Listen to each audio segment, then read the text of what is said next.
Hey everybody, welcome to the Amonkhet spoiler recap for April 12th on the Mana Leek. I'm John as always, and we got significantly less cards today, thankfully, because I'm getting, as usual, some sort of cold a couple of days before a set review. It never fails, it always happens, but we're going to step on into the first card. We saw no commons today, so we're going to jump right into uncommons. Up first, we have Protection of the Heckma. Heckma, of course, is the sphere of energy that protects the town of whatever it is that I can't remember. Starts with a T, I want to say. Anyways, Protection of the Heckma is 4 and a white for an enchantment at uncommon. If a source an opponent controls would deal damage to you, prevent 1 of that damage. This is exceptionally mediocre. It's 5 mana for an enchantment that's going to prevent 1 damage per source? What does that even do?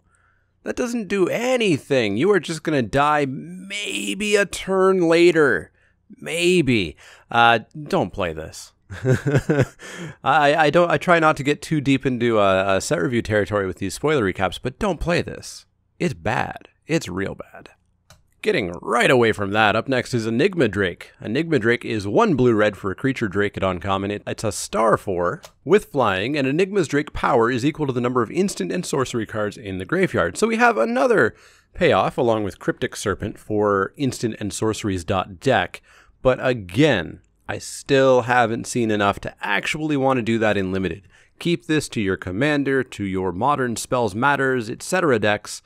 Doesn't really seem like it's supported in the Limited deck. Wayward Servant is up next. Wayward Servant is white-black for a creature zombie at uncommon. It's a 2/2. Whenever another zombie enters the battlefield under your control, each opponent loses 1 life and you gain 1 life. Yet another Zombies Matter card. This is insane. There's going to be a pretty serious black-white zombies deck in this format. My slight concern is a massive amount of it is at uncommon, which means it's basically never going to come together in sealed, except for that 1 person out of a million. And in draft, even there, it's going to be a little bit difficult to get. But boy, there are so many parts for this to come together and be amazing. I'm super excited by the white-black zombie deck. I really hope it can consistently come together. Byforce is our final uncommon for the day. Byforce is X and a red for a sorcery at uncommon. Destroy X target artifacts. This is not a card for this set. This is hate for Kaladesh. This is hate for Modern against Affinity, etc. Anywhere where artifacts matter, this is a great sideboard card, which is probably not going to be this Limited set. So a great include for all constructed purposes, not so much for Limited. Leaving behind the uncommons, we got a few rares today. Up first is Vizier of Many Faces. Vizier of Many Faces is 2 blue for a creature shapeshifter cleric at rare. She's a 0/0, which if you hadn't guessed, along with the shapeshifter type, means that she's a clone. You may have Vizier of Many Faces enter the battlefield as a copy of any creature on the battlefield, except if Vizier of Many Faces was embalmed, the token has no mana cost. It's white and it's a zombie in addition to its other types, so it's just the normal embalm text, and you can embalm it, thankfully. Otherwise, that would be a weird text to have on the card. Embalm 3 blue. Yeah, this is a 4-mana clone, which is fine. You know, it's only as good as the bombs in your deck and the bombs in your opponent's deck. So they're never quite as good as you hope, but they're still decent. And the fact that you can get this back a second time, totally cool. Seems like a very fun card. It's something I'll definitely play with and probably first pick over removal, but I'm not certain about that. We'll have to see. Stay tuned for the set review. We got another blue rare with Glyph Keeper. Glyph Keeper is 3 blue for a creature Sphinx at rare. It's a 5/3 flyer. And whenever Glyph Keeper becomes the target of a spell or ability for the first time each turn, counter that spell or ability. It has a 1-shot hexproof per turn. Embalm, 5 blue. You get it back again. This seems fantastic. A 5/3 flyer for 5 is an utter beating. 3 toughness is low, but toughness doesn't really matter on flyers unless your opponent has a flying force of their own. The downside is that this can get burned out, but its ability stops it from being burned out. It requires your opponent to have a pair of burn spells or an ability to use on it first and then the burn spell. And then even if they do it, it comes back again. This is super powerful. This looks fantastic. It is yeah, it's solid. I don't want to see this on the other side of the battlefield, quite frankly. Very excited by Glyph Keeper.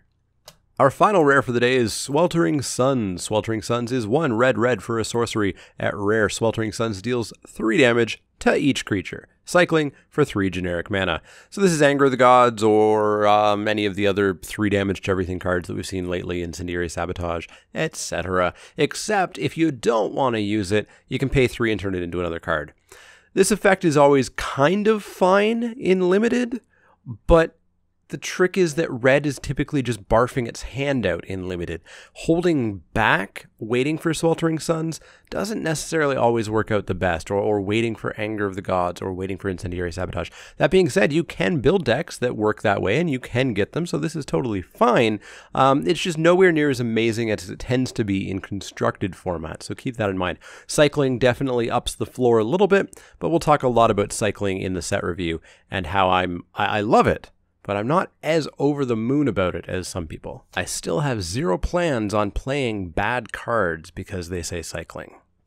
Almost wrapping up, we got 2 mythics today. The first mythic we got was Samut, Voice of Dissent. Samut, Voice of Dissent is 3 red-green for a legendary creature human warrior at mythic. She's a 3/4 with flash, double strike, vigilance, and haste. Cause why not? Other creatures you control have haste, and you can pay a white, tap her to untap another target creature. So, of course, for Commander, this is a Naya no, she's not a Planeswalker yet. I have a theory about that. But yeah, she's Naya. She's 3 colors on a plane that is, as far as we know, 2 color focused. Does that mean that Hour of Devastation will be 3 color focused? I hope not. As I talked about a few spoiler recaps ago, I'm not a massive fan of just seeing 3 colors all the time. You know, we just had Khans of Tarkir a couple of years ago. It gets old if you overplay that that kind of design space too much. Anyways, this card's beating. 5 mana, 3/4 flash, double strike.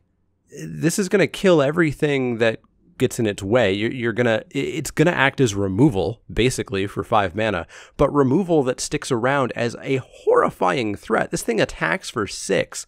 This thing kills X3s easily. It has vigilance, so it sticks around as a blocker. She's insane. The only real knock against her, of course, from a limited perspective, is she's 2 colors. You know, if you're not red-green, you're not as likely to play her. If you're green-X, hopefully you can easily splash for her. But we're going to see what the splashing potential is like. She's pretty splashable, but yeah, seems fantastic. Very mythic due to number of keywords on the card, I suppose. And we'll see what this 3-color tease means for the next set. Our final card for the day, our final mythic, is Bontu the Glorified, the Black God, which, by the way, I was 100% correct about. 2 and a black for a legendary creature god at mythic. It's a 4/6 with menace and indestructible. Bontu the Glorified can't attack or block unless a creature died under your control this turn. Exactly what I predicted it would be. Pay 1 and a black, sacrifice another creature, scry 1, each opponent loses 1 life, and you gain 1 life. I guessed the ability would be a sack outlet. I wasn't quite certain on what the bonus would be, but scry 1 plus a life drain is really nice. I like Bontu. I like Bontu a lot. I think a lot of people are down on this, saying, oh, this is too expensive, sacking a creature every turn. That sounds horrible. But with Embalm and with the card I didn't like, the 1/1 for 2 that makes a zombie, and all the zombies that you could potentially make, sacking a creature isn't the worst with this. And it's not like you have to do that every turn for 15 turns in order to win with Bontu. You probably need to do it just a few turns to win with Bontu. It's got menace. It's a 4/6. You're draining your opponent. You're scrying. You're fixing everything. This seems solid. For 3 mana, I am all in on Bontu. I'd be very happy to open and play her.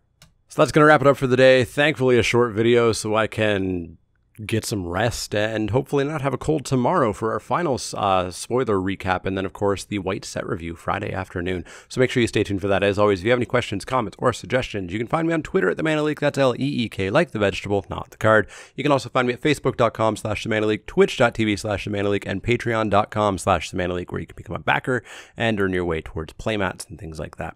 As always, click that like button if you like the content. Click subscribe if you want to see more. And if you do have any questions, comments, or suggestions, let me know. Otherwise, see y'all next time.